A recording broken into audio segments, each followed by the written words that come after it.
In the previous segment, we examined some pretty compelling reasons why the IPCC's reputation as the world's leading climate science authority is undeserved. First, the IPCC is essentially a political and not a scientific organization. The IPCC is incapable of writing objective reports because of its inherent conflict of interest and bias. Its scientific credentials are greatly exaggerated and misrepresented. And finally, its vaunted review process is neither rigorous nor very scientific. We are now going to focus on misconduct committed by agents of the IPCC.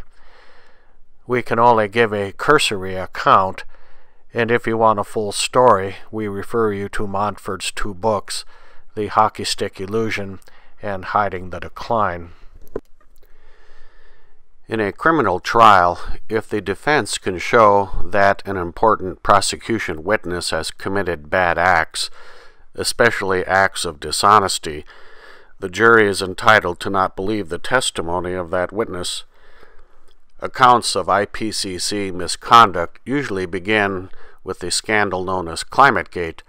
However, we will begin with the hockey stick affair, which is a necessary part of the story.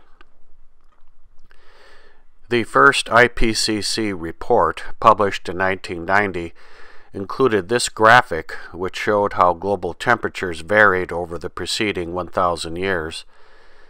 This temperature history presented a problem to the CO2 theory of global warming because it showed a prominent medieval warm period which was warmer than the present. The world didn't have millions of automobiles and factories spewing CO2 into the atmosphere back then. So proponents of the CO2 theory began to search for grounds to challenge the existence of a global medieval warm period. In fact, David Deming, a geoscientist from the University of Oklahoma, reported that an IPCC insider told him, "We have to get rid of the medieval warm period." The IPCC turned to Michael E. Mann to get the job done. Mann was a brash young paleoclimate scientist. In 1998 and 1999, Mann and his co-authors Bradley and Hughes published two papers which claimed to rewrite the climate history of the last 1,000 years. Their iconic temperature curve became known as the hockey stick because it did not show the existence of a medieval warm period and subsequent little ice age, just a long straight trend until the late 20th century when temperature shot up like the blade on a hockey stick. It was featured prominently in the 2001 IPCC report and was touted as further proof of anthropogenic global warming because it showed that the late 20th century warming was unprecedented. We have already discussed the work of Stephen McIntyre in bringing the many flaws in man's work to light. This story is very capably and engagingly told in Montfort's book, The Hockey Stick Illusion. However, the affair is much more than a story of scientific blunders. It is a tale of scientific misconduct. Michael Mann was patently guilty of misrepresenting his methods. For example, Mann's paper stated that he used 112 proxy series, but he later revealed that it was actually 159.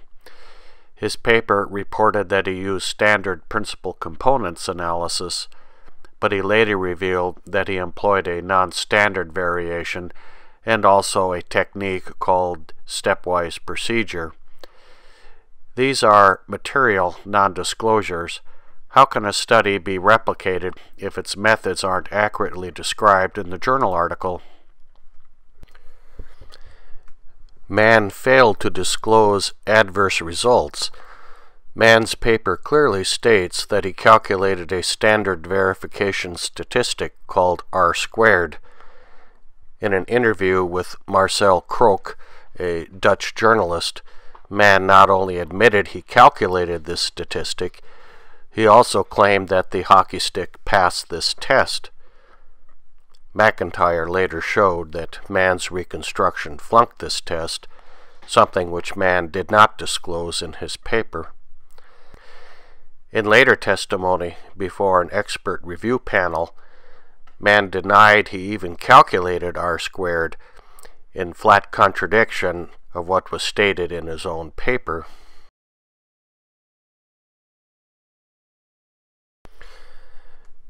Mann was guilty of impeding the all-important scientific function of replication. He was slow to release all his data. He refused to release his computer code for his statistical analysis until finally compelled to do so by a congressional subpoena, and he completely failed to release other critical details about how he constructed his graph. To this day, some aspects of his methods are still a mystery. Yet the climate science establishment, led by the IPCC, covered for him and aided and abetted his misconduct. The ClimateGate emails, which we will get to shortly, reveal that his own colleagues knew that Mann's work was defective. One even called it sloppy, but they still rallied around him. The prestigious journal Nature refused to publish Stephen McIntyre's comment, which was critical of Mann's paper, because it was too long. Journal editors and even the National Science Foundation told Mann's auditors that Mann did not have to release his computer code because it was private property. Journal editors and the IPCC flouted their own rules in an attempt to thwart McIntyre's investigation and rehabilitate the hockey stick. The National Academy of Sciences panel convened to evaluate his work supported Mann's conclusions, even though it agreed with McIntyre that some of Mann's data was unsuitable and his methods were unreliable. The larger paleoclimate community closed ranks around him, encouraged his stonewalling, and joined in efforts to thwart the auditing of their work. Which brings us to the scandal known as ClimateGate. In November of 2009, someone accessed the servers of the CRU, the Climatic Research Unit at the University of East Anglia.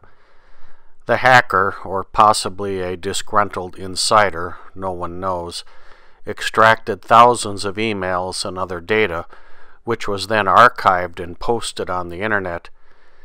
The emails proved to be a huge embarrassment for the IPCC because they revealed IPCC insiders engaging in some very serious misconduct, some arguably criminal. The ClimateGate emails showed what many skeptical scientists long suspected, namely that IPCC insiders were interfering with the scientific journals and suppressing papers which didn't support their agenda. The key figure in ClimateGate was Phil Jones, the director of the Climatic Research Unit. In March of 2003, just after the publication of a paper in the journal Climate Research by Baliunas and Soon, a paper which was critical of Michael Mann's hockey stick, Jones alerted his colleagues about this troublesome paper. Rather than discussing ways to attack the paper scientifically, the email showed Jones and his colleagues, including Michael Mann, discussing ways to keep skeptical papers from being published. They eventually chose to put pressure on the offending journal and succeeded in getting several of the editors at Climate Research to resign.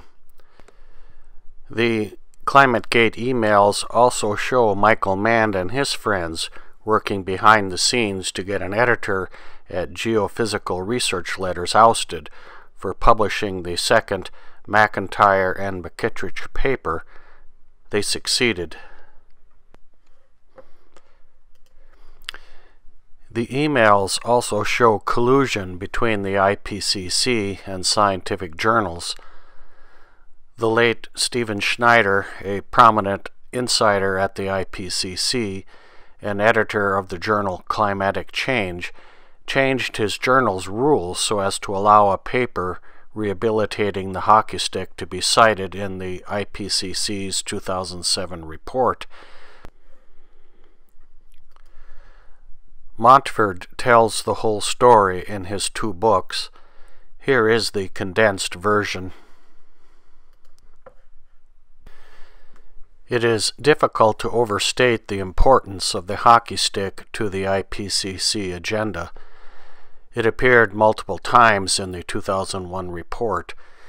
It allowed the IPCC to argue that the late 20th century warming was unprecedented in 1,000 years, which gave credence to the claim that CO2 was responsible for the late 20th century warming. This temperature history was used by modelers to calibrate their model's sensitivity to CO2, and most importantly, it was a very effective public relations tool.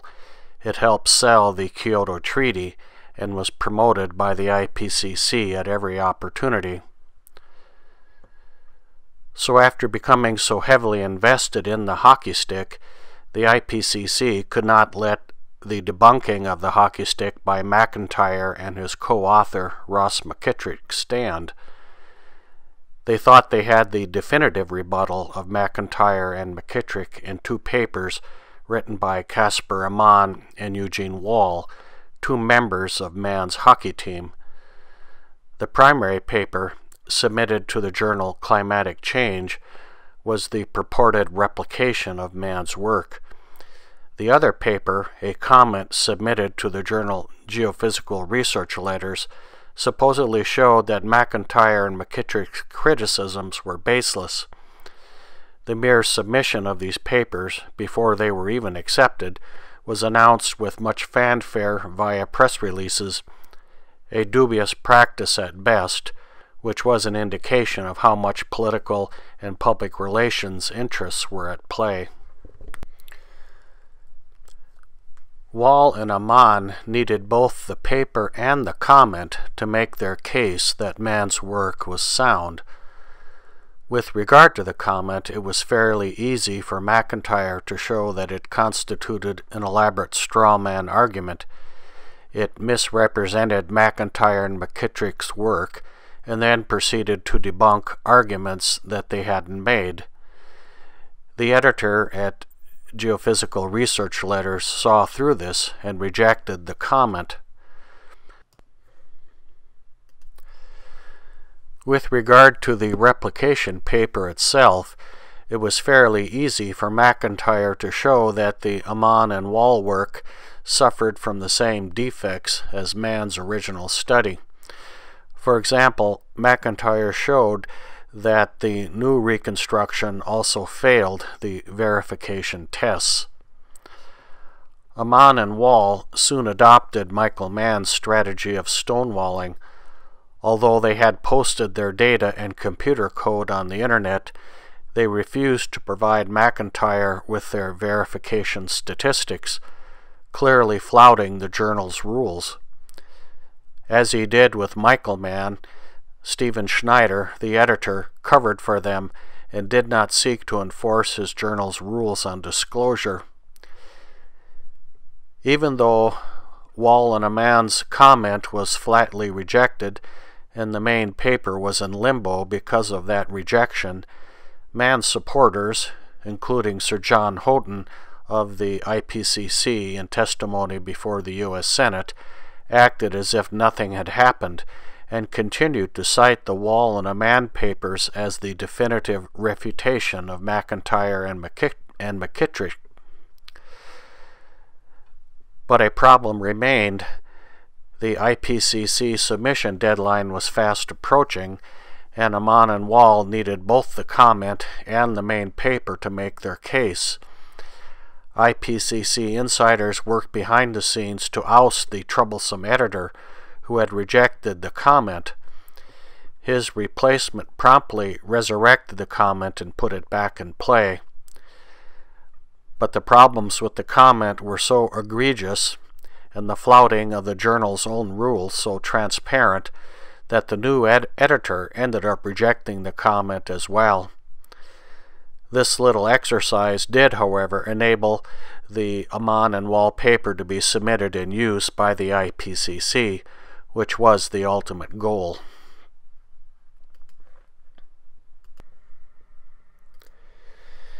The ClimateGate email, which came to be the icon of corruption endemic among IPCC insiders, was Phil Jones's Hide the Decline email to the authors of the hockey stick paper, Mann, Bradley, and Hughes. Jones said, "I've just completed Mike's nature trick of adding in the real temps to each series for the last 20 years, and from 1961 for Keith's to Hide the Decline." The decline Jones wanted to hide was the so-called divergence problem. It was a huge embarrassment to the field of paleoclimatology that tree ring data from the 20th century hadn't gone up in tandem with the instrumental record. The divergence invites the obvious question: if tree ring proxies do not correlate with the instrumental temperature record of the 20th century, how can we trust them to correlate in prior years to the instrumental record? To this day, there is no satisfactory explanation. Mann et al. Solved this problem in their first paper published in the journal Nature by using instrumental records to form the blade of the hockey stick. This was the trick that Jones was referring to. The problem was that Mann passed over the divergence problem and didn't mention it at all in his paper. This was the beginning of the Hide the Decline scandal, but keep in mind that it had to do with hiding the decline in temperatures as measured by tree rings, not a decline in the instrumental record. According to Montford, in the autumn of 1999, 1 year after Mann et al. Published their first paper, the lead authors of the third assessment report met in Tanzania to discuss the first draft of the report. In the aftermath of the meeting, the scientists involved exchanged emails in which they discussed what took place.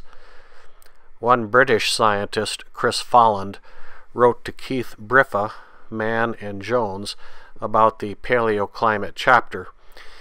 He told them that the intention was to have a diagram showing 3 temperature reconstructions: Mann's hockey stick, a series constructed by Briffa, and a series from Jones. Folland wanted to include the graph in the summary for policymakers, but there was a problem. Briffa's tree ring reconstruction showed a decline in the late 20th century, which, according to Folland, was, quote, diluting the message. Pressure was then put on Briffa to cooperate with a solution which hid this decline. Briffa initially balked. In an email to his colleagues, Briffa wrote, "I know there is pressure to present a nice, tidy story as regards apparent unprecedented warming in 1,000 years or more in the proxy data, but in reality the situation is not quite so simple. We don't have a lot of proxies that come right up to date, and in those that do, there are some unexpected changes in response that do not match the recent warming." But in the end, Briffa capitulated to the pressure to present a nice, tidy story, and the troublesome part of the Briffa data was removed from the graph used in the third assessment report. Recall that Mann was the lead author of the paleoclimate chapter. But Montford explains further.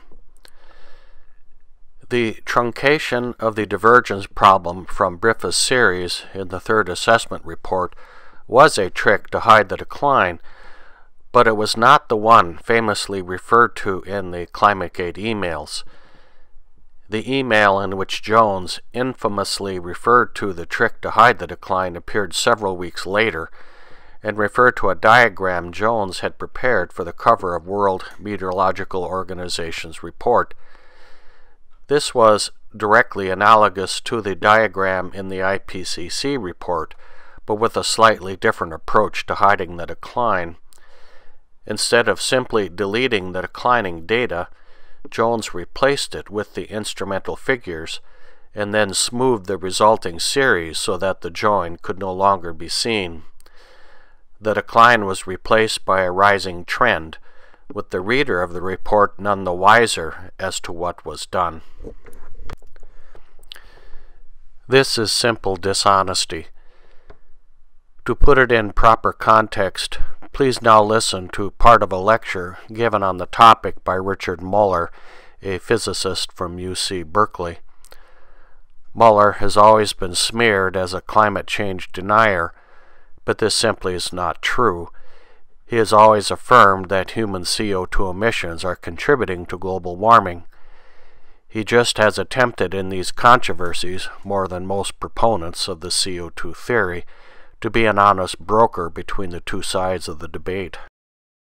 These are the data as they published it on the cover of the World Meteorological Organization magazine. These are the data that many of my fellow scientists at Berkeley use. They say, well, the public may not understand graphs, but I do. And look at this. Here's the temperature for the last 1,000 years going over the place. It's not actually temperature. We actually measure tree rings and and corals and things, but it's a proxy for temperature. It goes all over the place. Then look what happened recently. Zoom. That's clear and incontrovertible. The public may not understand this, so I have to now lend my prestige to this. I'm a professor of physics, and I will now go and tell people that global warming is clear and incontrovertible because I have seen the actual data. And it is. And unfortunately, a lot of my colleagues have behaved in this way. In their paper, if you dig into it, they said they did some things with the data from 1961 onward. They removed it and replaced it with temperature data. So some of the people who read these papers asked to see the data. They refused to send it to them, the original raw data.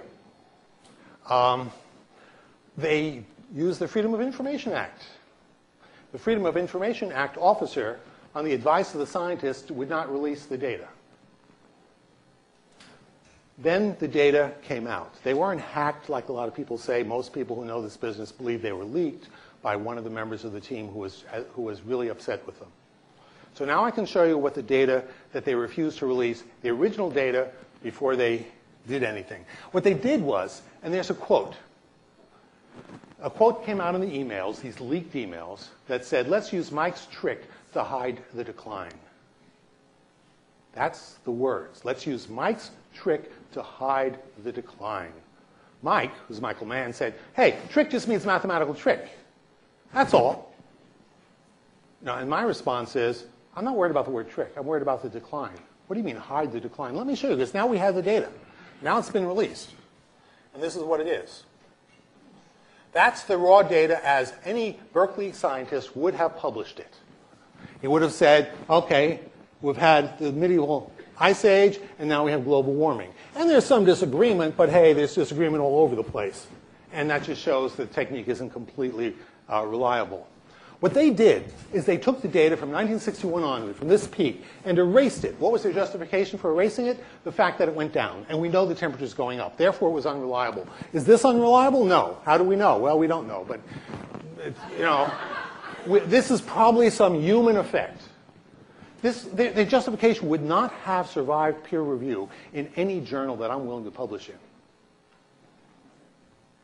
But they had it well hidden, and they erased that, and they replaced it with temperature going up. And let me show you how cleverly this was done. You get back to this plot. There it is. They added the same temperature data to 3 different plots, giving you the illusion that there are 3 different sets going up. And they smoothed it.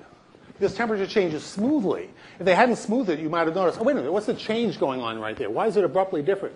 But you don't notice that because it's smooth. But smoothing is legitimate in their minds because the temperature change is not discontinuous. So that's what they did. And what is the result in my mind? Quite frankly, as a scientist, I now have a list of people whose papers I won't read anymore.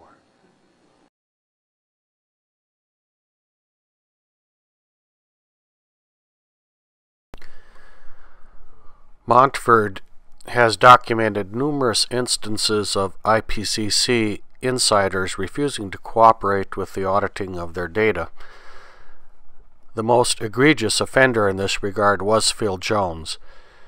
Jones was especially noted for his work on a temperature dataset called CRUTEM and his urban heat island effect study with Wang, which we noted earlier. Jones's work was therefore of special interest to climate skeptics.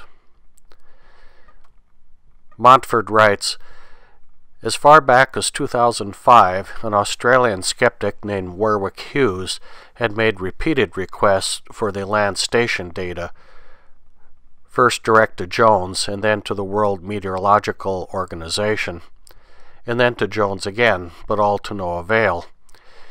Hughes was nothing if not persistent, however, and although Jones had responded cordially to the earliest of Hughes's inquiries, he was eventually moved to reject the skeptic in the following terms, which were soon to make him a figure of some notoriety. Quote, even if WMO agrees, I will not pass on the data. We have 25 or so years invested in the work. Why should I make the data available to you when your aim is to try and find something wrong with it? So much for openness and transparency at the Climate Research Unit. And it got worse. When skeptics learned that Parliament had passed a Freedom of Information law, which became effective in 2005, Jones started receiving numerous requests. He then began a protracted and coordinated effort within the CRU to stonewall the requests. And then there was this infamous memo from Jones to Mann, quote, Mike, can you delete any emails you may have had with Keith regarding AR4? Keith will do likewise. Which is pretty clear evidence of Jones's intent to destroy information in violation of the FOI laws. We don't have time to delve into all of the misdeeds of the IPCC, and we can only suggest reading The Delinquent Teenager by Loughran Boys and Montford's two books, The Hockey Stick Illusion and Hiding the Decline, just to name a few.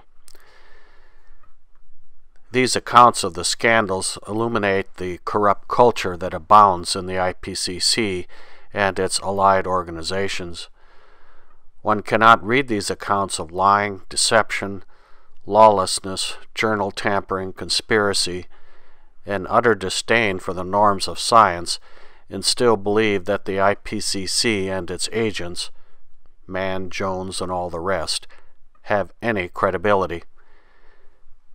We can only conclude that, while the IPCC has positioned itself as the world's leading expert witness on the subject of CO2's guilt, it has been decisively shown to be a biased, corrupt, and unreliable witness. We, the jury, are therefore completely justified in not believing a word of its testimony.